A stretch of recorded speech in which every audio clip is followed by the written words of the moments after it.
Bismillahirrahmanirrahim. Bapak Ibu yang Allah muliakan, ikhwatal iman rahimani wa rahimakumullah, hamdan wa syukran lillah, salatan wa salaman daimaini mutalazimaini ala khairi khalqillah Muhammad ibni Abdillah sallallahu alaihi wa ala alihi wa ashabihi ajma'in. Ikhwatal iman, usikum wa nafsi bi taqwallah wa ta'ati rasulih la'allakum turhamun. Uhayyikum tahiyatan islamiyah. Assalamu alaikum warahmatullahi wabarakatuh.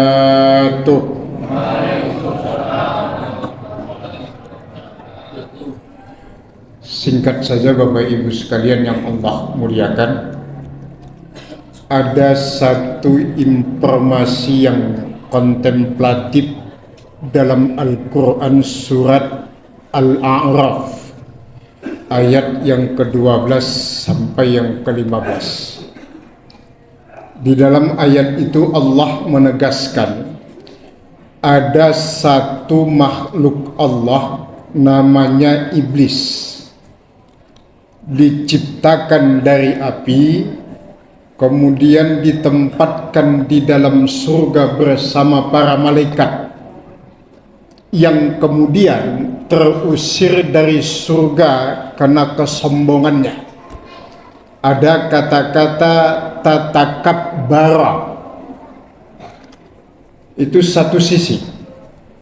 Sisi yang lain, ada makhluk Allah bernama manusia. Ini kita disclaimer dulu, manusia. Jadi ada 8,7 miliar manusia di atas planet bumi ini. Ada makhluk Allah bernama manusia, diciptakan dari tanah, belum pernah ditempatkan di dalam surga kecuali Nabiullah Adam. Belum pernah merasakan surga, inginnya masuk surga, tapi sombongnya mengalahkan kesombongan iblis laknatullah alaih. Coba Bapak Ibu bayangkan tuh yang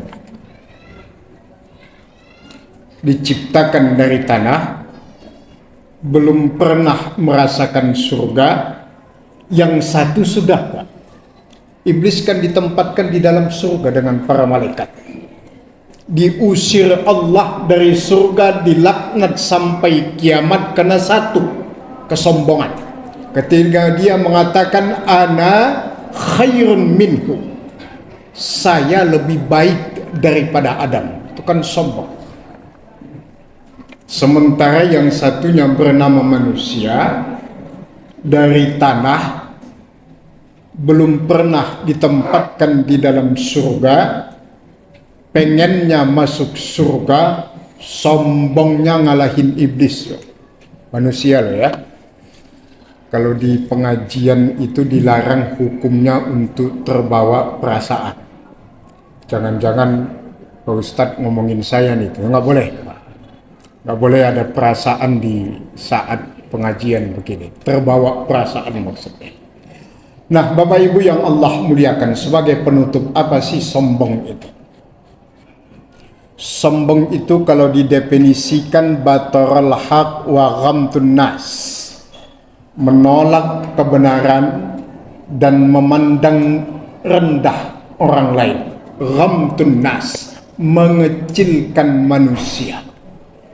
Kalau kita sederhanakan dalam realita, setidaknya sombong itu Allah tegaskan di dalam 2 ayat dalam Al-Quran, di 2 surat. Yang pertama surat Al-Munafikun ayat yang ketiga.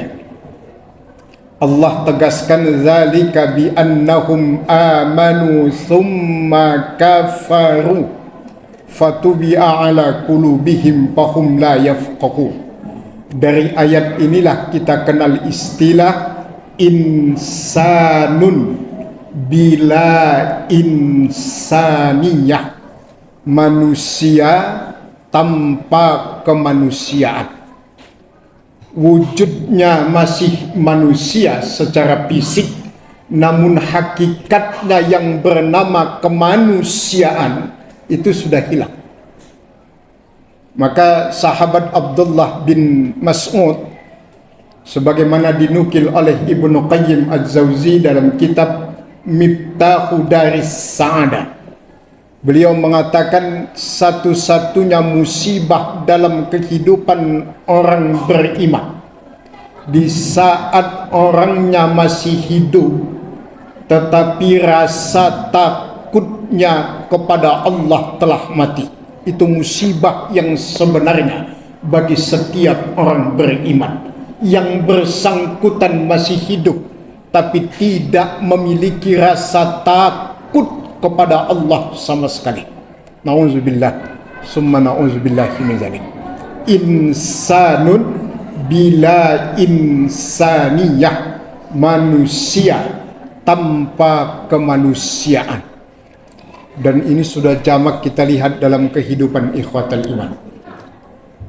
Wujudnya manusia secara fisik, tapi pada hakikatnya telah kehilangan kemanusiaannya.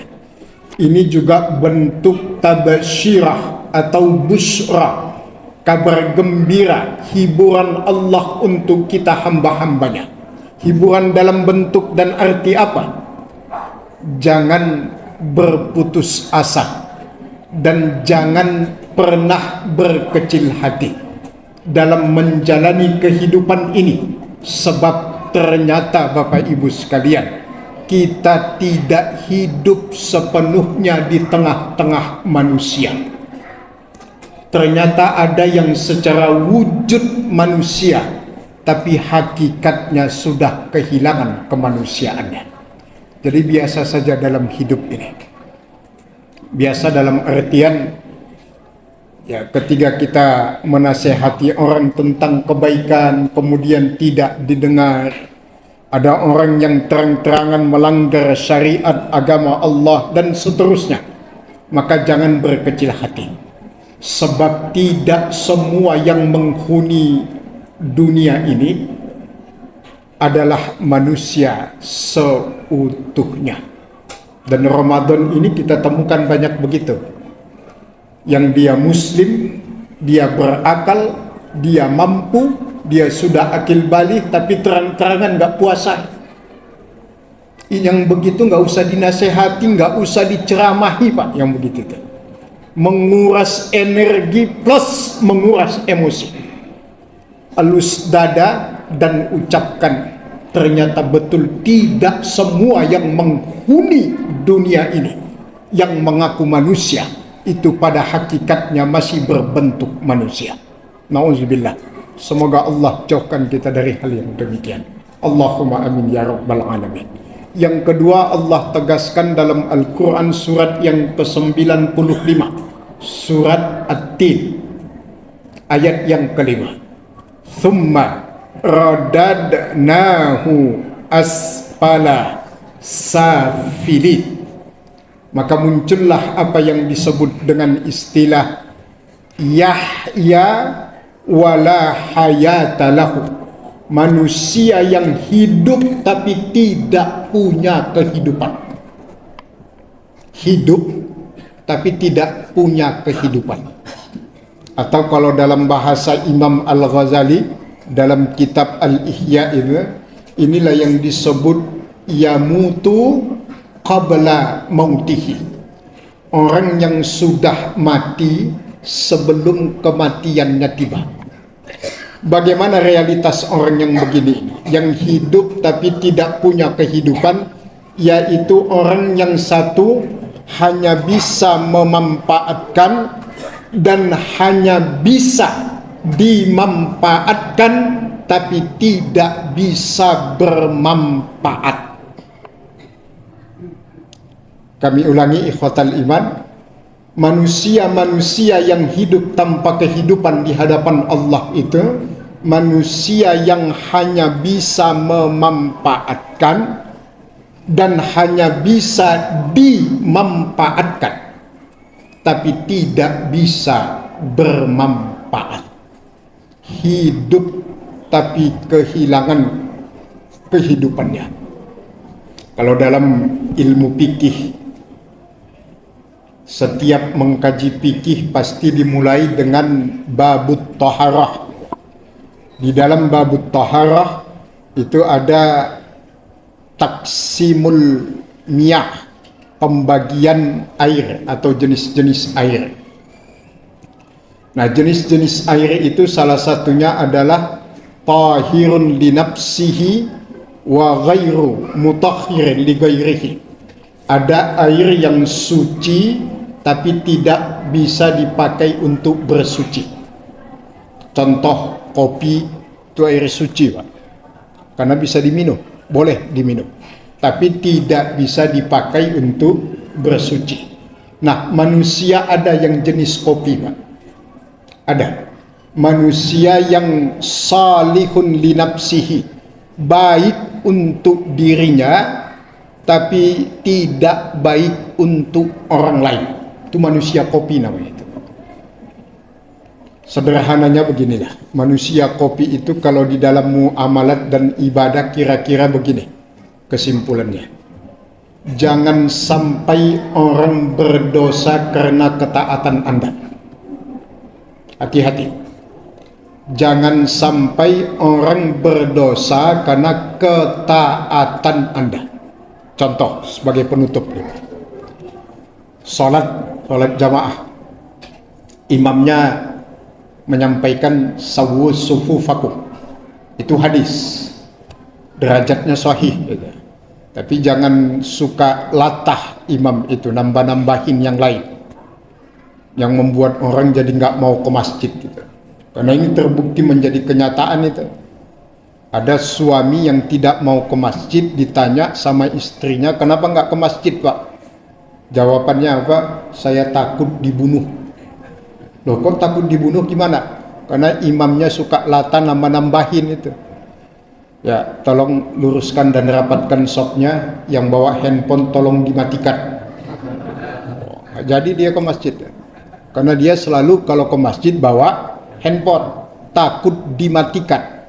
Daripada dimatikan mending gak usah ke masjid. Padahal maksudnya yang bawa handphone, tolong handphonenya dimatikan, bukan orang yang bawa handphonenya dimatiin. Habis semua nanti jamaahnya. Ini rata-rata bawa handphone. Nah, jadi begini, sudah maju, yang satu mungkin sudah tahu hukumnya, sudah ngaji lah kasarnya, dirapatkan barisannya, tempel. Nah, yang satu ini belum ngaji kelihatannya, belum tahu, karena dari dulu yang namanya ya begitulah kondisi shopnya itu. Begitu dia nempel, ditempel oleh kaki temannya, digeser, Pak. Lah yang ini ngajinya nanggung, dikejar, Pak. Ditarik lagi ke samping, dikejar lagi, tarik lagi, dikejar lagi, mangkel, udah mentok ini, Pak, udah tembok. Akhirnya marah, diinjak benar kaki temannya. Berantem nggak jadi sholat jamaah. Ketaatan yang membuat orang lain berdosa. Samalah, sederhananya begini. Imam, nah ini bukan imam kita ya, mohon maaf, ini bukan imam kita. Indikator yang paling sederhana, imam itu sudah tidak disukai oleh jamaah sekalipun dia masih ngikut. Itu sederhana, Pak. Imamnya sudah semangat baca Al-Fatihah, panjang itu, Pak,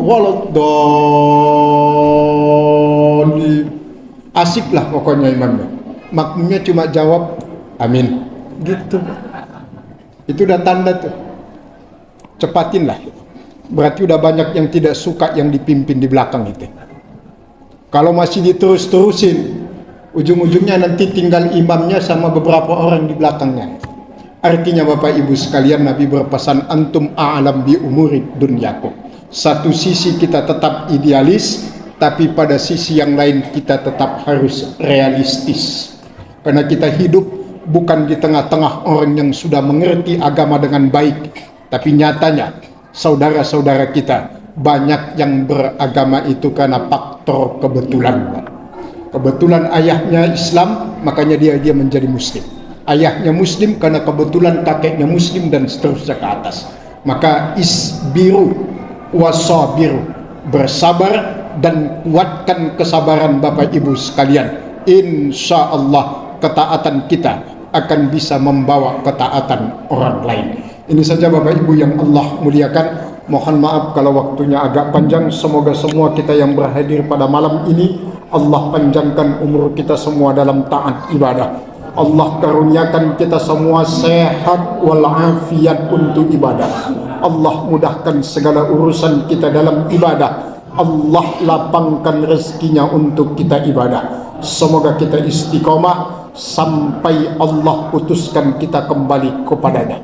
Wa'bud rabbaka hatta ya'tiyakal yakin. Hadanallah wa iyyakum ajmain wal afu minkum. Summa assalamu alaikum warahmatullahi wabarakatuh.